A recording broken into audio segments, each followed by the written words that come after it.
Bien, bonjour à toutes et à tous. Est-ce qu'il y a un conducteur? Qui c'est qu'on va passer la zapette? Elle est là. Excuse-moi. Parfait, merci. Bien, donc Olivier Jasculquet, je travaille chez Orange, sur lequel on est particulièrement sensible à ces questions de transformation numérique, et dans lesquelles les soft skills prennent une part importante que je vais essayer de vous décrire brièvement, je vous rassure tout de suite, pour celles et ceux qui sont un peu affamés. Alors, quand on parle d'innovation numérique, on imagine plein de choses centrées autour du téléphone mobile, centrées autour de plein de choses qui ont été évoquées ce matin. Mais il y a un point qu'il ne faut peut-être pas perdre de vue, c'est celui de la preuve.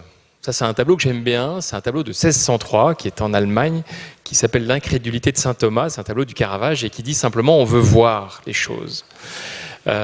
Et on a un petit peu tendance à faire beaucoup de storytelling, à raconter ce qui va se passer, ce que l'on va faire, ce qu'on a comme projet, les budgets, les équipes, les machins, etc. Mais les gens à qui on s'adresse utilisent quotidiennement des services numériques aboutis pour des besoins professionnels ou pour des besoins privés. Et le storytelling est un peu court, devient un petit peu léger, et pour démarrer un projet de transformation, pour mettre en évidence des besoins en matière de services, eh bien, c'est quoi la preuve? Qu'est-ce qu'on a commencé à faire? Vers quoi on se dirige? Comment est-ce qu'on va matérialiser les choses? Bien. Alors, l'autre point, c'est que on est passé progressivement, mais ça c'est une évolution culturelle, de l'aspect fonctionnel. C'est souvent des discours très, voilà, ça fait le job parce que, comme quand on achète un logiciel, ça remplit les propositions numéro 1 à 284, donc ça fait le job, donc il n'y a plus de sujet. Sauf qu'on oublie que Yahoo est mort, on oublie que ICQ est mort, on oublie que... mort, je vais peut-être un peu vite en besogne, mais enfin en tout cas, tous les acteurs qui sont partis sur des propositions d'exhaustivité ont perdu la main. Faire des choses utiles, c'est bien, mais il faut faire des choses qui soient agréables, qui soient jolies, qui soient simples. Et fonctionnellement, on a du mal à le comprendre, on se dit oui, c'est joli quoi. Il y a 15 jours, je discutais avec une ingénieure qui me dit écoute, c'est bien ton truc, on va prendre un designer, il va nous bricoler ça, ça va être vite fait. Et je lui ai répondu oui, effectivement, on peut faire ça, mais à ce moment-là, pour tes problèmes techniques, on va aller rue dans le 14e, là, on va acheter un serveur, puis on va bricoler ça, ça va être vite fait. Puis évidemment, il faut arriver à acculturer le fait que les outils qu'on va utiliser doivent être simples, doivent être jolis. Et c'est pas une valeur secondaire, c'est pas un ornement, c'est pas une coquetterie de designer frustré de la mode, c'est une nécessité absolue. Le deuxième point sur lequel il me semble important d'intervenir, c'est que l'innovation telle qu'on la présente comme ça, tout le monde dit ouais, génial, parfait. Le seul problème, c'est que quand vous allez innover, vous allez souvent prendre une place. Parce que quand vous allez dématérialiser un service existant, il y a une personne qui est en charge d'un workflow, de gestion de papier, de disponibilité de ressources, à qui, directement ou indirectement, on va dire ce que tu fais, ça ne sert plus à rien, et puis 2, c'est un peu ringard. Et donc, il va y avoir tout de suite des résistances très fortes qui ne vont pas être très explicites, mais qui posent la question des enjeux de pouvoir. Et ça, le joli discours sur l'innovation, tout le monde trouve ça sympathique. On parcourt les pages de Google à travers la multiplicité des offres faites par Google, et c'est vrai que c'est stupéfiant. Mais la question de je vais innover, je vais lancer quelque chose, à qui cela portera préjudice. Tout le monde connaît, tout le monde a appris l'histoire de la révolte des Canuts en 1830, on va prendre leur boulot ou on va dégrader leurs conditions de travail. Donc voilà. Donc derrière, comment on peut prendre en compte cette variable, éventuellement la neutraliser, l'amoindrir, trouver des alliés. Et ça, c'est un petit peu ce qu'il y a dans les coulisses ou en base arrière de ces schémas-là qui sont très séduisants, mais ils sont tout aussi essentiels. Sinon, le projet est mort parce qu'il n'y a plus de budget, parce que tout un tas de manœuvres dans les entreprises dans lesquelles on est sont à l'œuvre pour neutraliser tout ça. Alors, un petit point, c'est que, au fond, pour mener des projets, pour mener de la transformation, d'abord, comment on va faire? Il n'y a pas de recette. Enfin, je reviendrai un petit peu là-dessus, mais c'est plus une évolution culturelle, mais il n'y a pas un mode d'emploi. C'est un peu ce qui a été dit précédemment en disant, bon alors voilà, premièrement, on va faire ça, puis deuxièmement, puis ça va se penser à Paris, parce qu'effectivement, à Paris, on pense mieux qu'ailleurs. Enfin, bon. Il y a une question de rythme. J'aime bien ce qui a été dit tout à l'heure aussi sur le fait d'accepter de se tromper. Hein, dans des mondes exacts, dans des mondes d'ingénieurs, c'est quelque chose qu'il faut accepter. C'est un chemin à parcourir, mais de dire, on a fait une évolution, c'est pas la bonne option. Les utilisateurs se rendent compte qu'ils ne le voient pas, ça les encombre, c'est pas le sujet. Ok, pas grave. On peut revenir en arrière. Hein, c'est ce que j'appelle être à la fois réactif et patient. C'est assez compliqué. Là, par exemple, j'ai beaucoup travaillé sur un service de dématérialisation de contrats de travail dans les workflows, dans la signature. Et puis, après 5 ou 6 sprints, il ne se passe rien. On se dit, mais merde, est-ce qu'on tape à côté? Est-ce que finalement, on adresse mal le sujet? Non, parce qu'il y a une différence entre la vitesse technique avec laquelle on déploie un service et puis votre vitesse et ma vitesse d'appropriation, encore une fois, comment dirais-je, de souci de un service qui m'est proposé. Si je peux réserver une voiture ou dématérialiser un document, ce sera une des actions parmi les 250 qui peuplent mon quotidien. Donc je ne vais pas y accorder une importance considérable.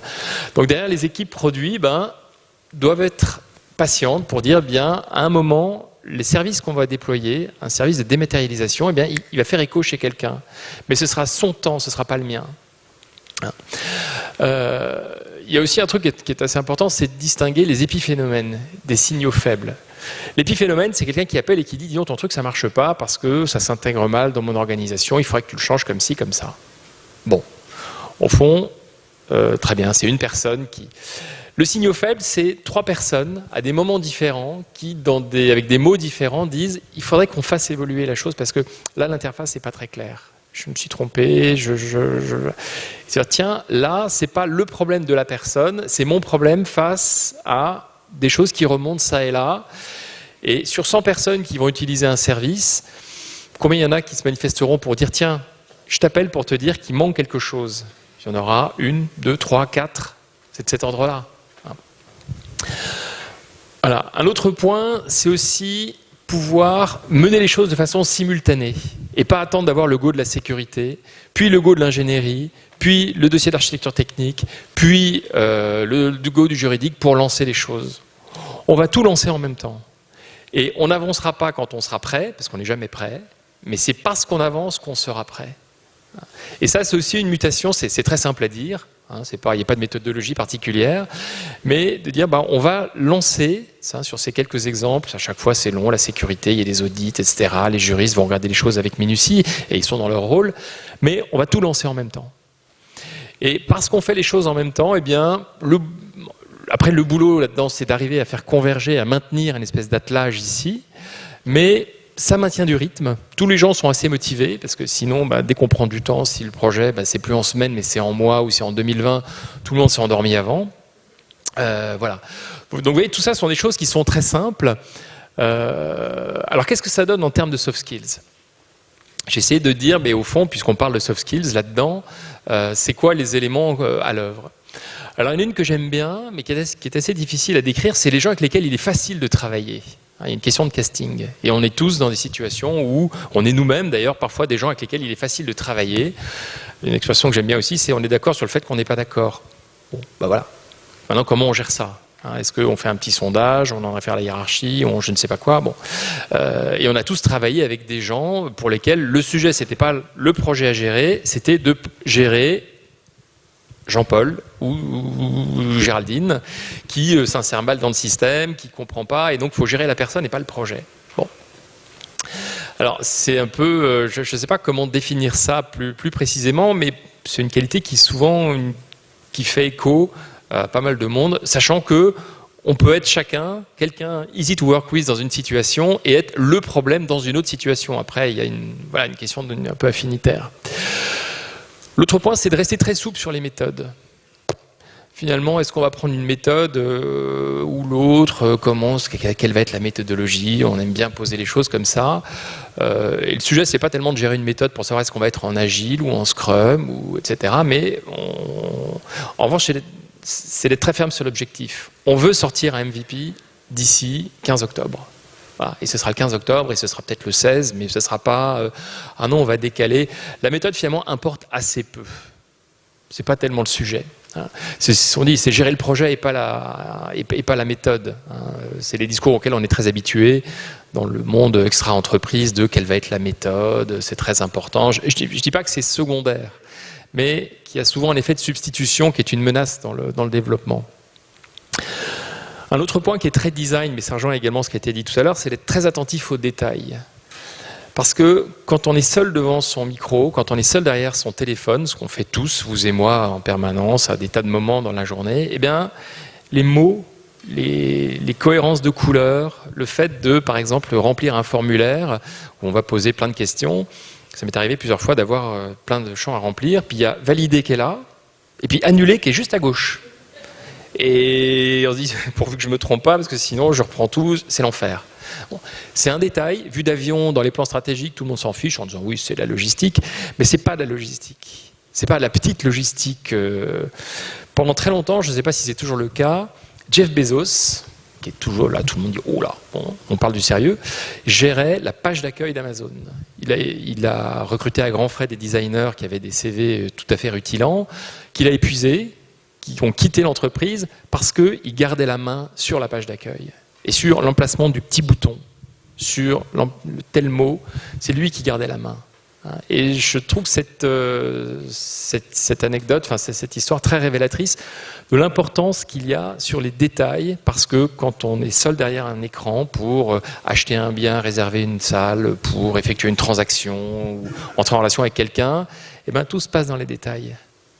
Est-ce que et d'ailleurs Google est champion de ça, enfin les corrections d'orthographe, eh ben c'est du détail, mais n'empêche que ça rend service à tout le monde.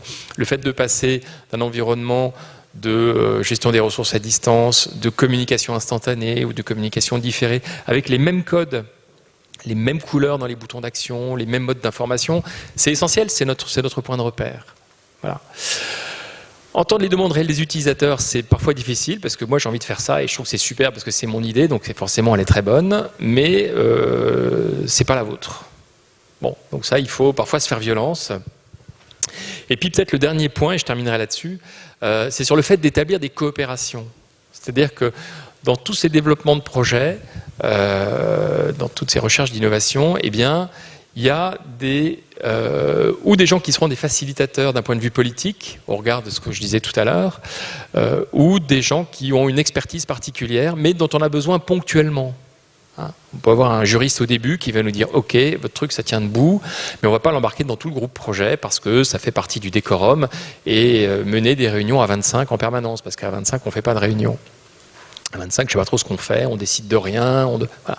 Mais on a besoin de coopération et donc d'une certaine souplesse pour avoir un expert sur la réglementation, sur la dématérialisation ou la signature. C'est des choses qui sont très réglementées. Dès qu'il y a une opposabilité juridique, eh bien, voilà, il faut avoir des arguments sérieux, mais avoir des coopérations ponctuelles et en même temps tenir informés des gens qui sont sortis du premier cercle d'intervention pour les garder à l'écoute, ce qui fait que quand on les sollicitera, ils diront « Ah oui, effectivement, je vois ce dont il s'agit. » et voilà. Donc, voilà, une façon que j'ai c'est peut-être le mot que j'ai prononcé tout à l'heure, c'est de maintenir un attelage pour balayer l'ensemble de ces points. Voilà, je vous remercie de votre patience.